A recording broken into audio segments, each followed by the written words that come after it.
I'm now going to be assessing Savannah's active range of motion and ankle dorsiflexion.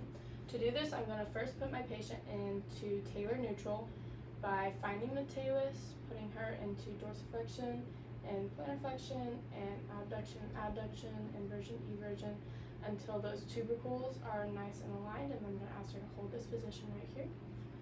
I'm going to put the fulcrum in the center of the calcaneus by drawing the fibula line down and then bringing the fifth metatarsal line out, so right about here. The stationary arm is going to be in line with the fibula, and then the moving arm is going to be in line with the fifth metatarsal. So right now she is in about a 20 degrees neutral angle, and then I'm going to ask her to bring her foot up to the sky into dorsiflexion, keeping that same goniomic alignment. She has about 25 degrees of dorsiflexion. Now I'm going to compare bilaterally. Again, starting by putting her into talar neutral. Right here, hold that position. Same goniomic alignment. Bring that fulcrum in the middle of those two lines. Stationary arm along the fibula. Moving arm along the fifth metatarsal, bring that foot up.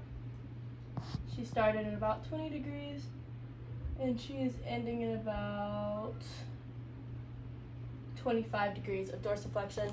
The normal range of motion for this motion is 20 degrees, and Savannah was a little bit over both of her ankle dorsiflexions for both sides. I'm now going to be assessing Savannah's subtalar joint medial glide passive range of motion. To do this, I'm going to first put our patient into talar neutral by aligning the talar tubercles so that they are in line here. And then I'm going to put my index finger just distal to the medial malleolus to block the talus, gripping the calcaneus, and then providing a straight medial translation to assess the deep ligaments of the subtalar joint. I'm then going to compare bilaterally. Again, putting her first into talar neutral here, blocking the talus with my index finger distal to the medial malleolus, and then providing a straight medial translation to the calcaneus. The infield here should be firm, and Savannah had firm infields when compared bilaterally. I am now going to be performing a grade 5 manual muscle test for eversion. To do this, I'm going to have my patient lying on their side with their affected leg up, stabilizing the lower leg and providing resistance to the lateral and plantar aspect of the foot, instructing my patient to bring their foot up towards the ceiling, hold for a second, and then going back down. To isolate the peroneus brevis, I'm going to apply resistance just to the lateral border of the foot. Go ahead and come up, hold for a second, and back down. And then to isolate the peroneus longus, I'm going to apply resistance just to the plantar surface of the first metatarsal head. Go ahead and come up and back down. I'm then going to compare bilaterally. Again, stabilizing the lower leg, applying resistance to the lateral side to isolate the peroneus brevis. Go ahead, come up, good, and back down. And then on the plantar surface of the first metatarsal head, come up and back down for the peroneus longus. Compared bilaterally, Savannah passed the grade 5 manual muscle test for eversion because she was able to resist max resistance and hold a break test at the top. I'm now going to be performing the anterior drawer test. This test has a sensitivity of 24 to 84 and a specificity of 60 to 100. This means that this test can rule in and out pathologies. However, since the ranges for specificity are higher and have more numbers over the 80 mark, this test is better at ruling in pathologies. To do this test, I'm going to have my patient lying supine. I'm then going to put her into talar neutral. I'm going to grip the tibia and the calcaneus and provide an anterior translation and assess the infield. I'm then going to compare bilaterally, again putting into talar neutral, gripping the tibia and the calcaneus and providing an anterior translation, looking for ligament laxity and pain.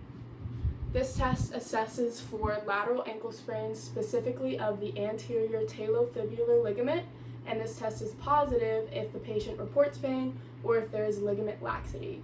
Again, this was the anterior drawer test, and Savannah had a negative test when compared bilaterally. I'm now going to be performing the external rotation and dorsiflexion test. This test has a sensitivity of 20 to 71 and a specificity of 63 to 85. This means that this test is moderately good at ruling in pathologies. To do this test, I'm going to first put the patient into talar neutral. I'm going to grip the calcaneus and stabilize the lower leg, maximally dorsiflex the foot, and then externally rotate. I'm then going to compare bilaterally. Again, putting the foot into talar neutral here, gripping the calcaneus, stabilizing the lower leg, maximally dorsiflexing, and then externally rotating here. This test is assessing both the anterior and posterior inferior tibiofibular ligaments, the deltoid ligament, as well as the interosseous membrane. This test could indicate sprains of all three of those structures, and the positive test is pain over the site of the structures or pain, shooting pain, up the lower leg to the point where the tear is on the interosseous membrane. Again, this was the external rotation and dorsiflexion test, and Savannah had negative tests when compared bilaterally. I'm now going to be palpating the base of the fifth metatarsal. I'm going to start by finding the fifth metatarsal on the lateral edge of the foot and palpating my way down until I feel a bony protuberance right here. And then to verify that I'm on the base of the fifth metatarsal, I'm going to have her actively evert her foot, so bringing that foot out and feeling the contraction of the fibularis brevis right here on the insertion. Then I'm going to compare bilaterally. So coming to this side, again, walking my way down the fifth metatarsal until we hit that protuberance, and then having her evert her foot, bringing the foot outwards, and feeling that contraction of the tendon underneath my fingers. And she had normal palpations of the base of the fifth metatarsal when compared bilaterally. I'm now going to be palpating the anterior tibialis tendon. To do this, I'm going to find the tibial crest and ask my patient to flex her foot upwards. Just go laterally till we find the anterior tibialis muscle belly. Relax. Follow that muscle belly all the way down to the most medial side of the ankle right here. We feel the tendon here, but to confirm that we're on it, I'm going to have her push up against my hand, and it should contract right here, and then also push inwards against my hand, feeling that contraction right here. I'm then going to compare bilaterally, again finding the tibial crest, going just laterally, feeling that muscle belly. Relax. Following that muscle belly all the way down till we find the tendon on the medial side of the ankle here. Resisting dorsiflexion upwards should make that contract, and then also resisting inversion, pushing in against my foot, making that tendon contract here. Savannah had normal palpations when compared bilaterally.